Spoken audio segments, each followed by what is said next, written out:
Ten,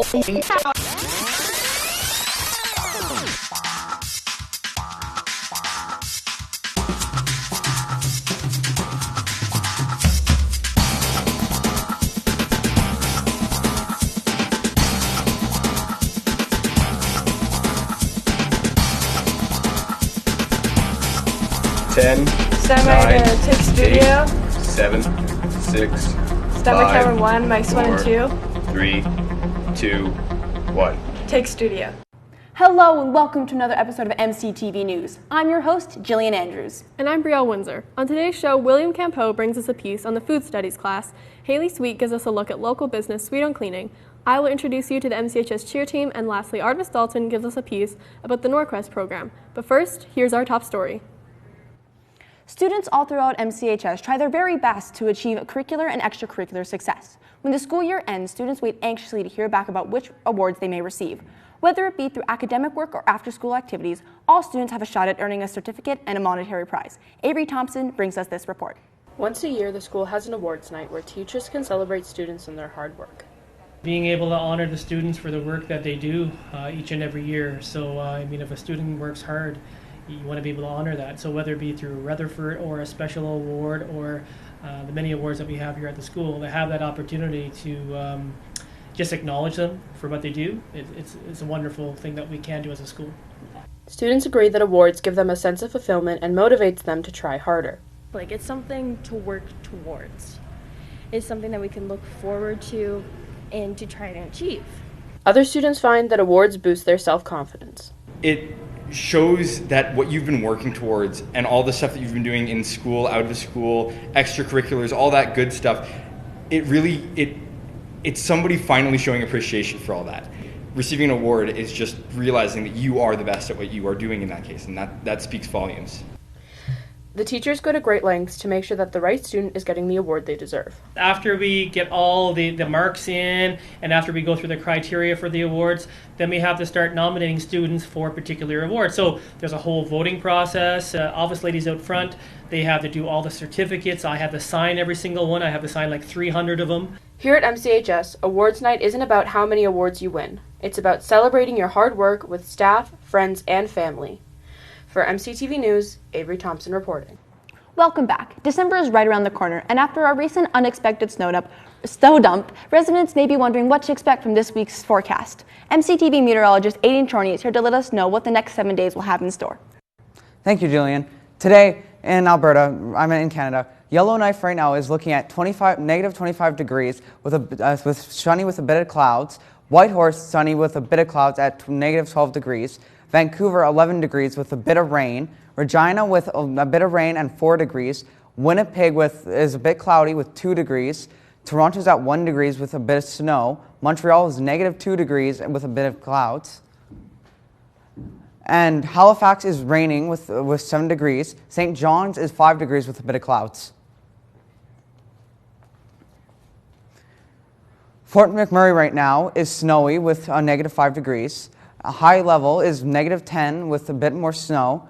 Grand Prairie, and it's cloudy with negative 1 degrees. Jasper is cloudy with 4 degrees. Banff is cloudy with 4 degrees. Red Deer is snowy with 5 degrees. Edmonton is snowy with 4 degrees. Calgary is 11 degrees with a bit of clouds. Medicine Hat is Calgary is 9 degrees.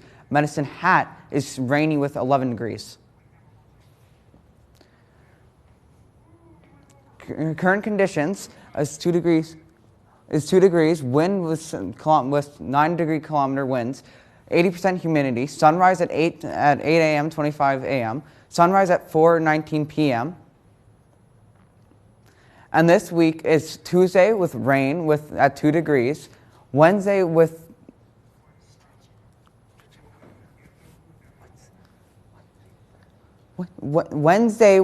clouds at 3 degrees.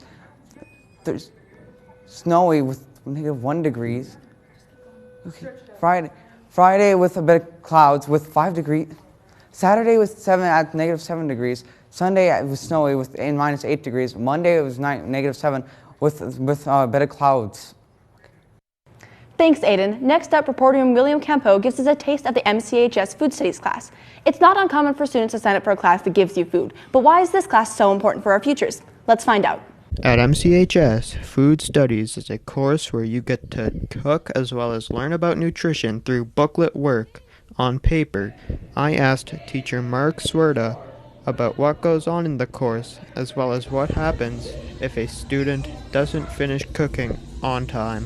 We have 3 different levels of food studies: introductory, intermediate, and advanced foods. It's a 5-credit course. Each credit is a different module, so depending what level you're in and what module you're studying would depend on what you're cooking in the class. If they don't finish cooking before the bell, if it's something that's on a stove, a grill, or something along those lines, we'll have to cut it off and stop cooking due to safety constraints and issues. If it's something like someone's waiting for something to bake or they're just having to finish something off, we'll let that finish baking and I'll take that out for them in the following class and let it cool, and then they'll come back at lunchtime or at the end of the day to finish things off or possibly finish things off the following class. I interviewed 2 students at MCHS about why they like food studies.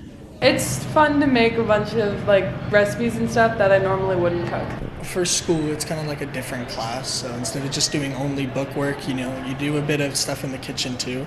So it's just a different class from most. I also asked the students if they would take the class again and why. Yeah, I would, because I've learned very unique recipes and I'd like to learn more. I would take foods again just because with 1 year I kind of feel more experienced, so if I were to take it again I'd get to do different kind of more advanced dishes, so yeah, I'd take it again.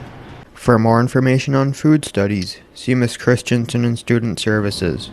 For MCTV News, Will Campeau reporting. Here are your school announcements for Monday, November 29th.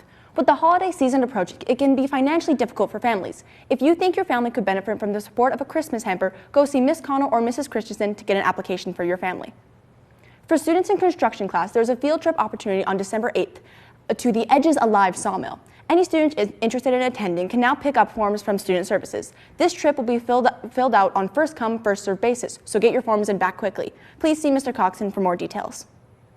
For these and all other information, please keep connected by listening to the daily announcements, logging into the school's website at www.mchs.gsacred.ca, or by following the school on Facebook, Twitter, or Instagram. As well, be sure to subscribe to our YouTube channel by searching MCTV Morinville.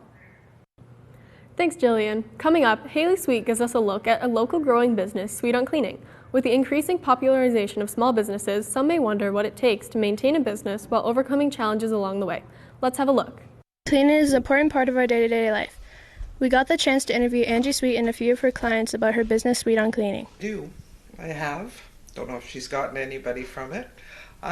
She's reliable, she's friendly, and she gets along good with my mom who has dementia. And that's very important. Yes, I would, because she's honest with her hours and she does a really good job cleaning. Good housekeeper, and she takes pride in her job. She's very honorable, got the job done really well and really quick, and I was very happy with the results that I got. A friendly, courteous attitude, and making sure that they're okay with me being in their environment, and that's about it. After getting Angie's clients' opinions, we looked more in depth on her business and how it gets recognized. So currently started a Facebook page, and a lot of it's through word of mouth. I found her company when she was working for another company, Bless This Mess, and I hired her from there when she decided to open up her own company. It's actually the first time, because this is our first rental we've needed cleaned, and she will be starting to clean my house in the next couple weeks. Yes, I'm actually starting to hire employees now and more clientele. Pretty much since she started her company. I've been cleaning since I was a kid. I started cleaning with my mom at cottages when we were in the summertime, and just kept doing it over the years here and there, and decided to finally open my own business. We looked for some of the challenges of running a business on her own and for things Angie does different than other cleaners. Sometimes, because if I lose a client, or people go on holidays for extended time, then I'm out. I lose that income. The times. That was one of the things that I had as a problem with. When she said she was going to be there at a certain time, she'd be there. It didn't change every week. Reporting for MCTV News, Haley Sweet. Welcome back. Here with all the latest scores, including the MLB, NHL, NFL, and the CFL, is our very own sports analyst, Austin Bignell. Thanks, Brielle. In NHL, Toronto defeated the Ducks 5-1. Victory of Vancouver is still struggling as they fall to the Bruins 3-2. Washington defeated the Canes 4-2. Minnesota succeeded against the Colts 4-2. Jersey beat their Metro rivals in Philly 5-2, and the Sharks blanked the Blackhawks 2-0. Turning to the NBA, the Celtics took out the Raptors 109-97. Golden State beat the Clippers 105-90. The Bucks won against the Indianapolis 113-100. Sacramento fell to the Memphis Grizzlies 128-101. And finally, James and the Lakers defeated the Pistons 110-106. Here is the 12 league scores in the NFL. Chicago beat the Lions 16-14. Vegas Raiders defeated the Cowboys 36-33 in overtime. The Bills crushed the Saints 31-6. Brady and the Bucks beat the Colts 38-31, and the Falcons beat the Jags 21-14. And finally, here's a recap of weekend CFL scores. In the East Semi, Montreal fell to the Cats 23-12. Hamilton goes on to play the Agros. In the West semifinal, Calgary just lost to the Rough Riders 33-30. Saskatoon will be playing the league best Blue Bombers in the West final. Coming up next, Brielle Winsor got us a chance to go inside look of our very own sports team. The cheer team here at MCHS has a very successful history, and we will be eager to see what happens in this team. Brielle brings us this report. Here at MCHS, there are lots of opportunities to join a team, one of those being the cheer team. The MCHS cheer team consists of athletes of many different skill levels and 3 coaches. I've been coaching cheer for 13 years, since 2008. Yes, yeah, when she first started. I was on her very first team when she started coaching and started teaching actually at MCHS. A few years later, Amanda needed another coach, so I came and started coaching the high school. Due to COVID-19, there was not able to be a cheer team for the past couple of years. But with the easing of restrictions, the cheer team has been allowed to reconvene and ease back into a routine of practices and hopefully competitions.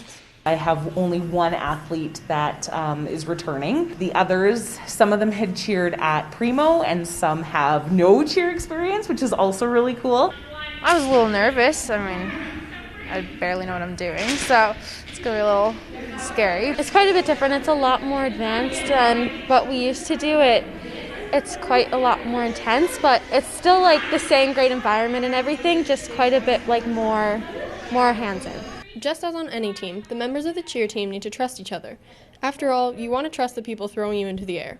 The athletes on the cheer team support each other not only during practice, but outside of it as well. On the team, I love how everyone is so positive and just always energetic and just willing to learn new things. So it's a very long season, so we really develop some really great bonds. I really like just getting to be with all my friends when we're cheering. It makes it a lot more fun being with people that you get along with and that you really enjoy being around. The validity of cheer as a sport is often debated, but what outsiders don't see is the amount of strength, commitment, and skill that truly goes into cheer. There's a lot of people that just see cheer as the people that cheer on the sports, but we have so many components. I think people a lot of times look to the movies about what cheer is. I think people are usually surprised at how much work it actually is when they come and try it. And with stunting, you're lifting other bodies into the air and throwing them around, which takes a lot of athleticism. So yes, it's absolutely a sport. The cheer season spans over many months. The athletes practice twice a week from fall until spring, forming close friendships and family-like bonds. And like any family, you have your ups and your downs, you fight over some things, but you also have some really amazing memories. So that's definitely my favorite part is the family that we create with our team. For MCTV News, Brielle Winsor reporting. Let's take a look at the upcoming events for December. This month in film, there is a wide number of movies being released with titles such as Marvel Studios' Spider-Man, No Way Home, The Matrix Resurrections, West Side Story, The Hating Game, The Kingsman, and Peter Jackson's 3-part documentary about the Beatles, Get Back. Here are the new music releases for December. Many a Mile by Blue Rodeo, Body Language by Blake Shelton, Scenic Drive from Khalid, Canadian artists Neil Young and Crazy Horse release album Barn, Libre by Jesse Cook, and Fever Dreams Part 1 to 4 by Johnny Marr. For December, upcoming video game releases include Among Us coming to consoles, Halo Infinite, Trash Sailors, Rogue Invader, and Happy's Humble Burger Farm will all be available to be played on PC and many more. Our reporter Artemis Dalton introduces us to the Norquest Administrative Professional Program here at MCHS. This program allows students to work in an office setting while earning both high school credits and college certificate. Let's have a look. I had the chance to peek into the Norquest program and question a student and the administrator about the program. Of course, I had to wonder, why did they join the program? I took the program because I hadn't figured out what I wanted to do in university yet, and I felt like this course would fill in a lot of gaps of things that you need to know when you're out of high school, but you didn't necessarily learn in high school. It was interesting. I've worked in an office before, and I appreciated the skills I learned from working in an office. So when the school decided to bring in a dual credit course, I said I'd be interested in learning all the modules to teach them. What do you need to join the program? It's a $500 fee that our students pay, and that offers the instructor access to the Norquest course as well as any textbooks they might need. I think you need to have a good mark in Math 10, and you need to be graduated high school. You need English 30-1 or 30-2 and social, and I believe math. How much flexibility do they provide? Because we're graduated, we have a bunch of different things going on during our gap years, so it's really flexible. You can come in to catch up on work. Other than that, the expectations are okay. We eat in class, we can chat, we can check our phones. It's pretty easygoing. And I follow Norquest's rules, so they're pretty strict on attendance. I can withdraw students if they're not attending, if they're not handing work in, so they have to pass every single course. How long is the program? We run from September to the end of May, 4 days a week, from 11:30 to 2 o'clock. So we come in Monday to Thursday. We do 2.5 hours a day. What are the advantages? There's so many advantages. One, you get some really good skills to put on a resume, and then you also get to learn things like accounting, which will be really helpful as you grow up. It just builds their skills. If they're going on to another post-secondary institution, they've learned how to keyboard properly, how to format their essays, their reports. It helps them find a better job in between school years or find a better job in general. What jobs open up afterwards? Pretty much any sort of office administration program. We learn how to do it all and in depth. So anything that has to do with an office, we can do it after. Is there any internship opportunities? Yeah, for our last 2 months we get a job placement so that we can get